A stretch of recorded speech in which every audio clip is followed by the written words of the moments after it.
उनको हमने उस स्थान पर रख करके हमने उनका सम्मान किया था।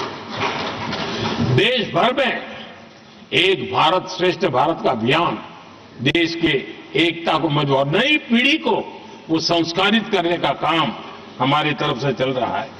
आदरणीय सभापति जी, काशी तमिल संगमम और तेलुगु काशी संगमम ये आज एक बहुत बड़ा इंस्टीट्यूशनलाइज हुआ है और समाज के निकटता को मजबूती देने का एक सांस्कृतिक प्रयास भी हमारा चलता रहा है, क्योंकि उसका कारण यही है कि संविधान की मूल धारा में भारत की एकता का महात्म्य स्वीकार किया गया है और उसको हमें बल देना चाहिए। आदरणीय सभापति जी,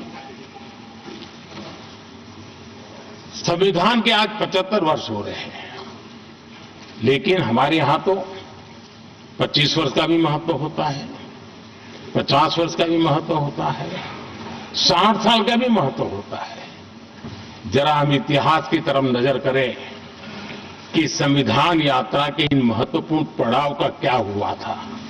जब देश संविधान के 25 वर्ष पूरे कर रहा था, उसी समय हमारे देश में संविधान को नोच लिया गया, इमरजेंसी आपातकाल लाया गया।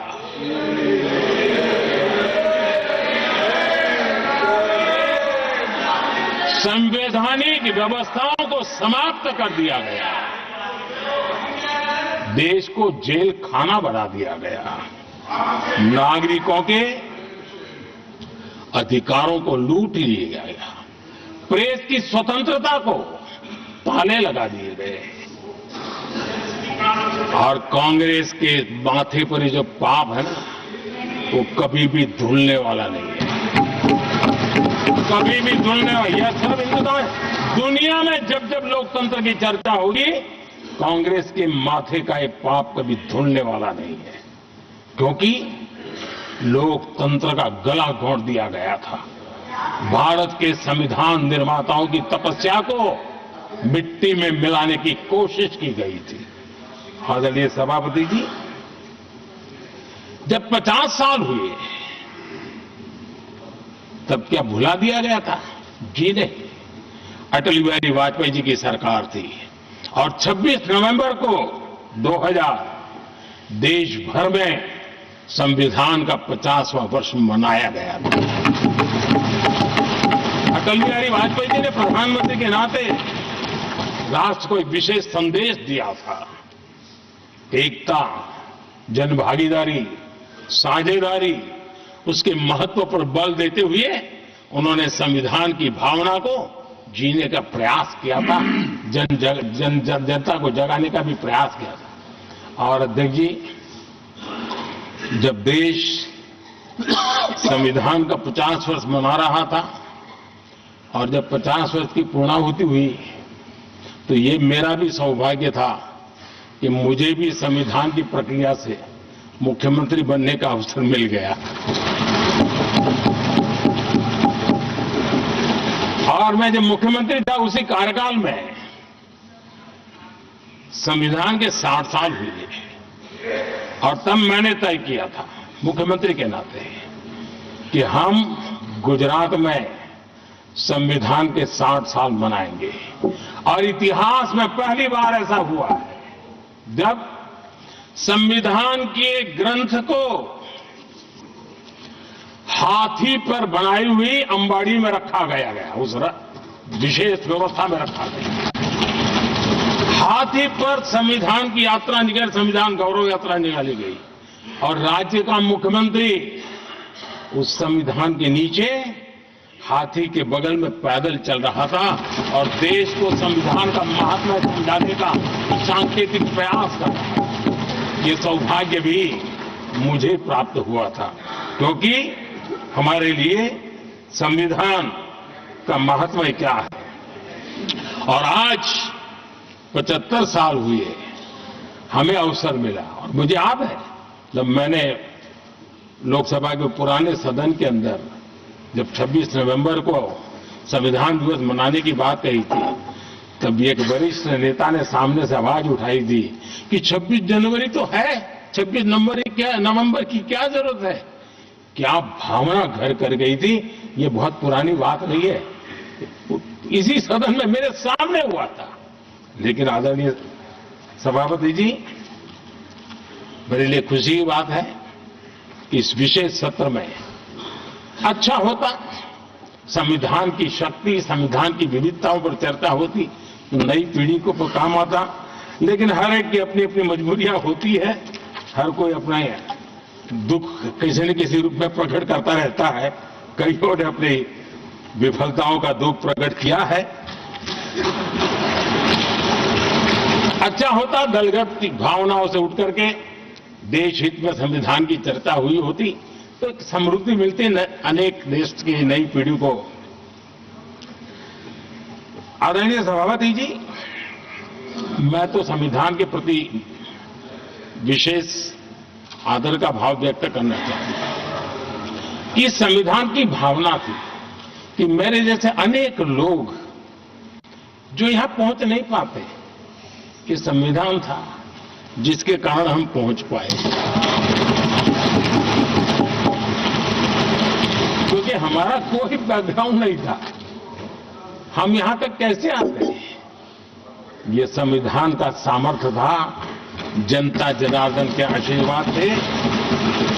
इतना बड़ा दायित्व, और मेरे जैसे बहुत लोग यहां भी जिनका ऐसा कोई बैकग्राउंड नहीं है, यही एक सामान्य परिवार से आए हैं और आज संविधान ने हमें यहां तक पहुंचाया है।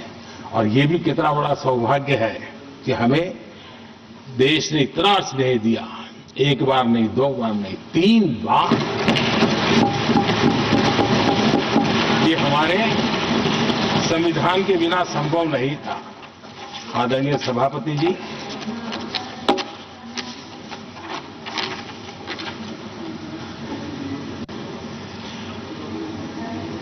उतार चढ़ाव तो आए, कठिनाइयां भी आई, रुकावटें भी आई, लेकिन मैं फिर एक बार देश की जनता को नमन करता हूं कि देश की जनता पूरी ताकत के साथ संविधान के साथ खड़ी रही।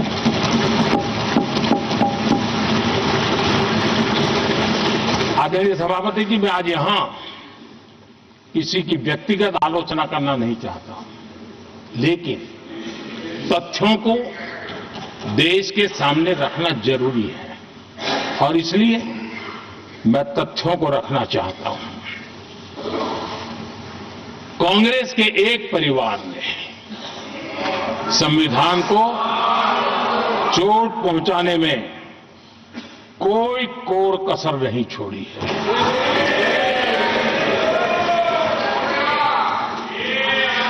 और मैं इसलिए एक परिवार का उल्लेख करता हूं कि 75 साल की हमारी यात्रा में 55 साल एक ही परिवार ने राज किया है। इसलिए देश को क्या क्या हुआ है ये जानने का अधिकार है। और इस परिवार के कुविचार, कुरीति, कुनीति, इसकी परंपरा निरंतर चल रही है।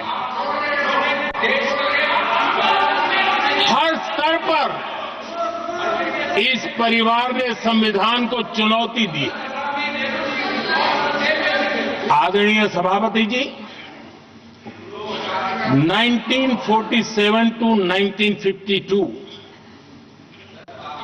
इस देश में इलेक्टेड गवर्नमेंट नहीं थी। एक अस्थायी व्यवस्था थी, एक सिलेक्टेड सरकार थी और चुनाव नहीं हुए थे। और जब तक चुनाव न हो तब तक एक इंटरिम व्यवस्था के रूप में कोई खाका खड़ा करना चाहिए, किया गया था। 1952 के पहले राज्यसभा का भी गठन नहीं हुआ था,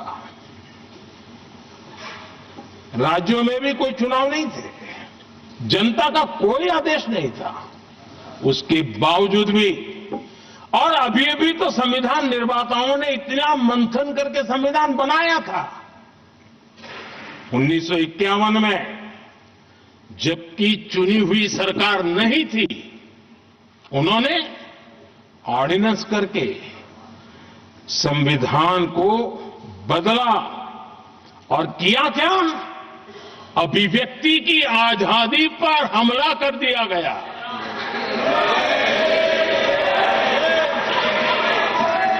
और ये संविधान निर्माताओं का भी अपमान था, क्योंकि ऐसी बातें कोई संविधान सभा में नहीं आई हो, क्या था? नहीं है, लेकिन वहां उनकी चली नहीं। तो बाद में जैसे ही मौका मिला, उन्होंने अभिव्यक्ति की इस आजादी को, उस पर उन्होंने हथौड़ा मार दिया। और ये संविधान निर्माताओं का घोर अपमान है। अपने मन की चीजें जो संविधान सभा के अंदर नहीं करवा पाए, उन्होंने पिछले दरवाजे से किया, और वो भी चुनी हुई सरकार के वो प्रधानमंत्री नहीं थे, उन्होंने पाप किया था। इतना ही नहीं, आदरणीय सभापति जी, उसी दौरान उस समय के प्रधानमंत्री पंडित नेहरू जी ने मुख्यमंत्रियों को एक चिट्ठी लिखी थी। उस चिट्ठी में उन्होंने लिखा था, नेहरू जी लिखते हैं, अगर संविधान हमारे, आगे नेहरू जी लिखते हैं, अगर संविधान हमारे रास्ते के बीच में आ जाए, ये नेहरू जी लिख रहे हैं, अगर संविधान हमारे रास्ते के बीच में आ जाए, आगे नेहरू जी कह रहे हैं, तो हर हाल में संविधान में परिवर्तन करना चाहिए। ये नेहरू जी ने मुख्यमंत्रियों को चिट्ठी लिखी।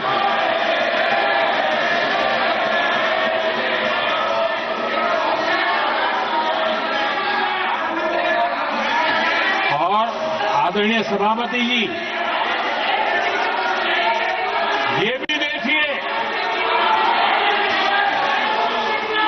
1951 में ये पाप किया गया, लेकिन देश चुप नहीं था। उस समय राष्ट्रपति डॉक्टर राजेंद्र प्रसाद जी ने चेताया, ये गलत हो रहा है।